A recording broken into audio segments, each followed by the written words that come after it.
Little Girl Lost, written by Val Wood, read by Anne Dover. The moral right of the author has been asserted. Chapter 1. Parliament Street, Hull, May 1842. Margriet pressed her nose against the first-floor casement window and turned her head both ways, the better to see along Parliament Street towards Whitefriar Gate, where her mother liked to shop, and then towards Quay Street and the dock from where she hoped her father would come if his ship had berthed. "Margriet, come away from the window!" Her mother's voice was impatient. "You're smearing the glass." She pressed her finger to the bell on the wall to summon the housekeeper. "Sorry." Margriet rubbed the pane with the cuff of her sleeve. "I'm watching for Papa." "He'll be here when he's here," her mother told her. "No sooner and no later." She rethreaded her needle with embroidery silk. "It might not even be today, or tomorrow either, for that matter. It depends on business." Margriet knew that, but Papa was already 2 days later than he had said he would be.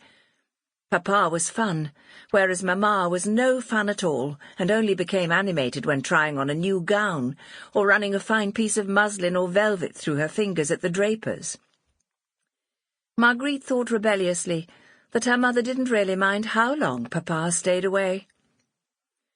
The housekeeper answered the bell, and was asked to bring a cloth to clean the window. Margriet hung her head. "Sorry," she said again, and dropped her voice to a whisper to explain to Mrs. Simmons that she'd been looking out for her father. The housekeeper gave her a complicit smile and told her mistress that she would send Florrie up to deal with the dirty window. Margriet's father, Frederick van der Groen, was Dutch, which made her half Dutch, he had told her, and he ran an import-export business. She hadn't known what that meant when she was little, but now that she was 6, she thought she understood. It meant that his company bought and sold merchandise between England and Netherlands and other northern countries of Europe. They took lace from Nottingham, linen and wool from Yorkshire, and cotton from Manchester across the German Sea, and brought back, amongst many other things, cheese, wine, and gin, which he called Geneva, and was the finest spirit you could buy.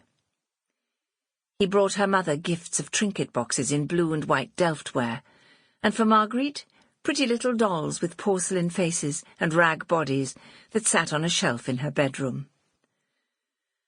Her favourite dolly had a painted celluloid face with wide-open eyes and was dressed in an outdoor gown and bonnet.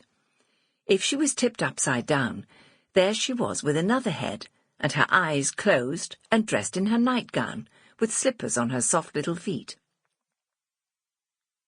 He didn't always bring presents, but Margriet didn't mind. She just liked him to come home.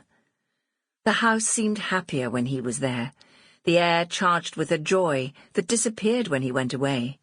Even the servants, Mrs. Simmons, Florrie, cook, and Lily, the young maid who was so nervous she rarely spoke to Margriet, seemed much merrier once he was home, and cook especially made lovely biscuits and cake for him that Mamma never ate.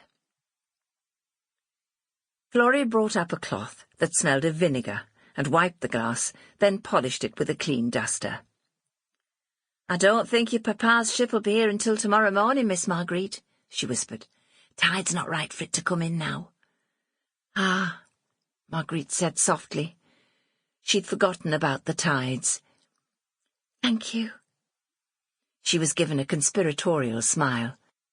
And Rosamond van der Groen, who must have overheard, said, "That is all, Florence," dismissing her, and to her daughter, "Go to the schoolroom, Margriet, and prepare for your lessons. Miss Ripley will be here shortly." Miss Ripley was tall and thin and sniffed constantly, even when she didn't have a cold. She also twitched her nose, and when she first came to teach Margriet, the child was so fascinated by this habit that she began to do it too. It wasn't until she was spoken to harshly by her mother, and then more kindly by her father, that she was able to stop, but only by a Sample complete. Ready to continue?